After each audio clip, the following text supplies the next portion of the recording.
I'm going to take a full-fledged question on your WDV method. In my previous video, I had explained कि WDV method होता क्या है, किस तरीके से WDV के through written down value method के थ्रू हम depreciation assets पे calculate करते हैं on the balancing figure every year. So now let us quickly take a question. This is your illustration number 14 from Trias Grewal book. Those who do not have the book can go through the question through this video.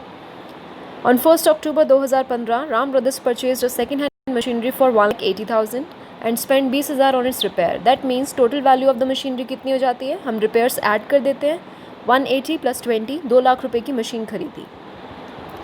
Coming next, on 30th September 2018, the machinery was sold for rupees 140.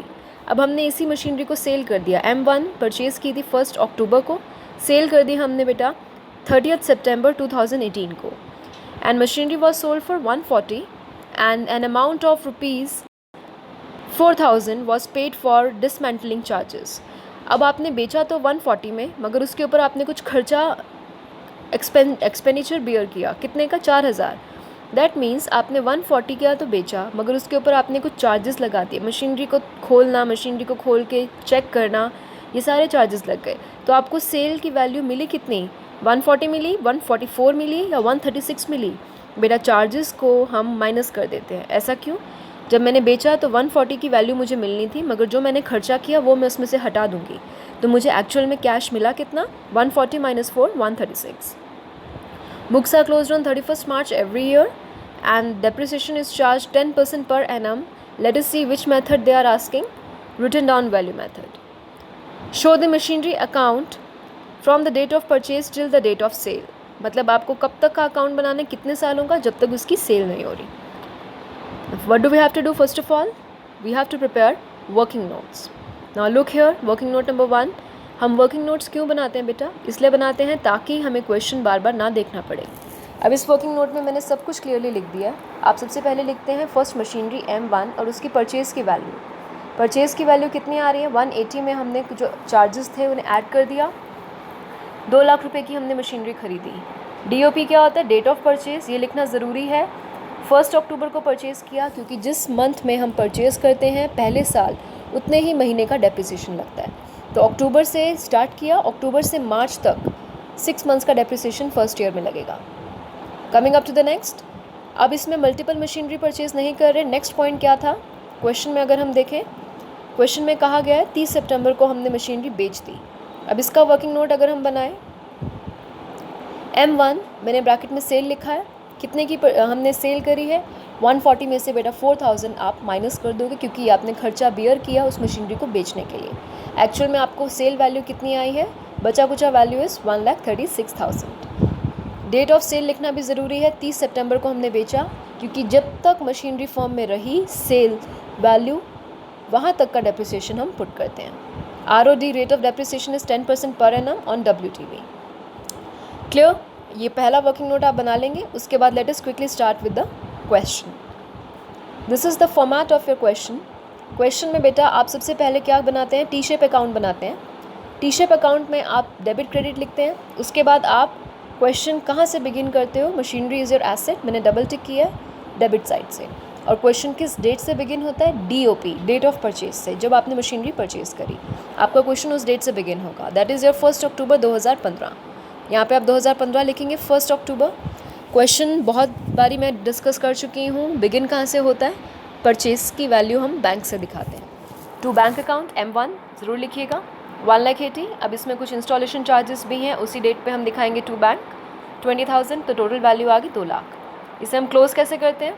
2015 close होता है 2016 में by the name 31st March bye depreciation. Now carefully look here. Depreciation हमें किस value पे लगाना है? Machinery की total value पे. 2 लाख के ऊपर 10% इनटू उसका नंबर ऑफ मंथ्स. पहले साल कितने महीने के लिए वो रही? हमने यहाँ पे निकाला था 6 महीने के लिए. दैट मीन्स फर्स्ट ईयर का डेप्रिसिएशन हम 6 मंथ्स का लगाएंगे. वैल्यू आ रही है 10,000. उसके बाद हम 31 मार्च में बैलेंस CD निकालते हैं. वो कैसे आएगा? 2 लाख में से उसका डेप्रिसिएशन माइनस कर दीजिए 190.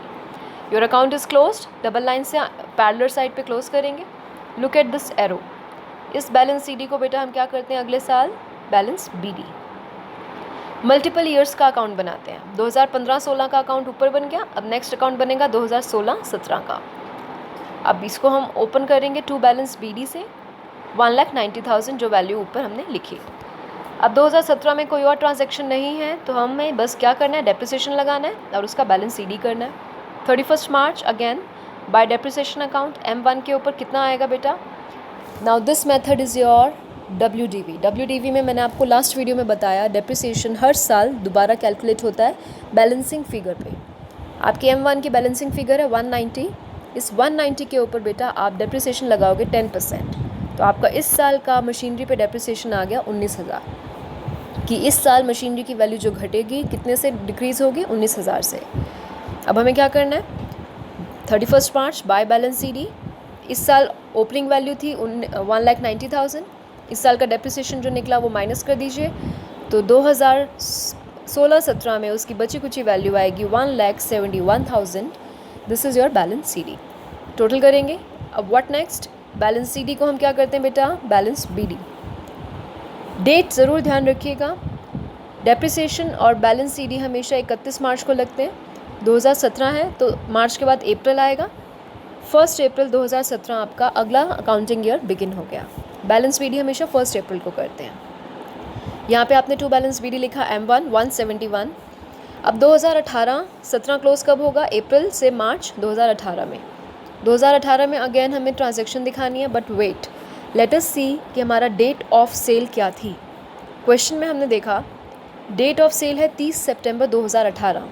अब आप मुझे बताओ कि क्या ये मार्च के बाद आ रहा है या मार्च से पहले आ रहा है। ऑब्वियसली मार्च के बाद सितंबर आता है, तो क्या 31 मार्च 2018 तक हम कोई डेप्रिसिएशन या कोई सेल दिखाएंगे? नहीं, क्योंकि मार्च के बाद अगले साल सेल हो रही है, तो इस साल भी हमें कोई ट्रांजैक्शन चेंज नहीं करनी। बेसिक बैलेंस BD करिए, उसके ऊपर डेप्रिसिएशन लगाइए और उसका बैलेंस CD निकालिए। Now you tell me depreciation कैसे निकलेगा। बैलेंसिंग फिगर उस मशीनरी की कितनी चल रही है, 1,71,000। अब बेटा इसके ऊपर डेप्रिसिएशन जब लगाओगे तो 10% लगा लीजिए, 17,100 रुपीज़ आपका डेप्रिसिएशन आ गया। अब आपने क्या करना है, उस मशीनरी की इस साल की बची कुछ वैल्यू निकालनी है, जिसे हम कहते हैं बैलेंस CD।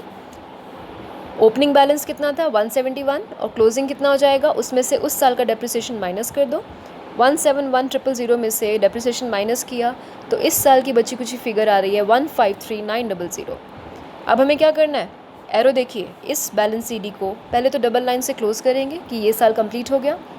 बैलेंस CD को 1 अप्रैल को हम 2018 बैलेंस BD करेंगे। M1 ज़रूर लिखिए कि कौन सी मशीन चल रही है। बैलेंस BD हो गया आपका 153,900।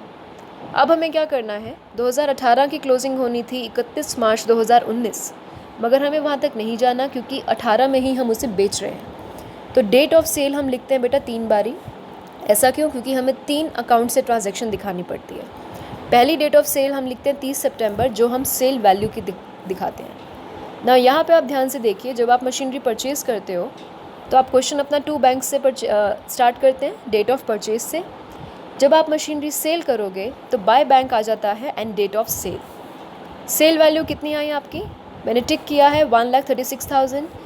आप कहोगे 140 थी सेल वैल्यू मैम, बट हमने पीछे करके दिखाया कि 140 में से हमने कुछ खर्चा कर दिया तो मुझे बचा कुचा वैल्यू मिली कितनी, 1,36,000। अगर इस क्वेश्चन में 4,000 नहीं होता बेटा तो 140 से आप सेल वैल्यू दिखाते हैं। क्लियर। तो यहाँ पे आपने सेल वैल्यू दिखाई बेटा 1,36,000। अब हम क्या दिखाते हैं उसके बाद, ये सीक्वेंस आप याद कर लीजिए। जब हम बेचते हैं तो बाय बैंक आता है, उसके बाद बाय डेप्रिसिएशन आता है, उसके बाद हम प्रॉफिट और लॉस शो करते हैं। अब ये बाय डेप्रिसिएशन इसी मशीनरी पे जो 153 की बची है, इसके ऊपर हमें सेल डेट तक का डेप्रिसिएशन लगाना है। अब 153,900 की वैल्यू हमारी बच गई, इसके ऊपर डेप्रिसिएशन पूरे साल का लगेगा, आप मुझे बताओ, या 30 सितंबर तक का लगेगा। ऑब्वियसली 30 सितंबर के बाद तो मशीनरी फर्म में है ही नहीं, तो हमने सेल कर दी, तो हमें 30 सितंबर तक का इसके ऊपर डेप्रिसिएशन लगाना है। कितने महीने हुए, अप्रैल, मई, जून, जुलाई, अगस्त, सितंबर, 6 मंथ्स का डेप्रिसिएशन लगेगा। 153,900 के ऊपर दोबारा से 10% इंटू 6/12 कितना आ रहा है आपकी वैल्यू, 7695। यहाँ तक करने के बाद आप बनाएंगे बेटा एक वर्किंग नोट, कुछ इस तरीके से। Working note number 2, calculation of gain और लॉस ऑन सेल। M1 का कैलकुलेशन कर रहे हैं, हम बिगिन कहाँ से करते हैं, उस साल की बची कुची फिगर। बची कुची फिगर इस साल की कितनी है, 1,53,900। तो 153,900 माइनस उसके ऊपर ये सीक्वेंस याद कर लीजिए, 6 महीने का डेप्रिसिएशन। तो हमारी बची कुची वैल्यू आ रही है इस साल की 146,205। और हमने बेचा कितने में, अगर हम सेल वैल्यू माइनस करें तो हमने 146 की चीज़ 136 में बेच दी। क्लियरली हमें लॉस हो रहा है क्योंकि हमने कम पे बेचा। कितने का लॉस हो रहा है, 10,205 का। इस लॉस को हम शो करते हैं बेटा मशीनरी अकाउंट में। तो मशीनरी अकाउंट में लॉस वहीं पे शो होता है क्रेडिट साइड पे, जहाँ पे हमारे सेल वैल्यू आएगी। तो किस नाम से दिखाते हैं, बाय स्टेटमेंट ऑफ P&L। अगर आप ध्यान से देखें तो मैंने यहाँ पे सुपर स्क्रिप्ट में 2 लिखा है छोटा सा और सर्कल किया है। ये 2 क्या है, वर्किंग नोट नंबर 2 है। सो दैट जब आप क्वेश्चन प्रेजेंट कर रहे हो तो टीचर को पता है कि आपने वर्किंग नोट नंबर 2 में डेप्रिसिएशन निकाल के दिखाया है और लॉस कैसे आया वो भी दिखाया। आप लॉस की वैल्यू लिखेंगे 10,205।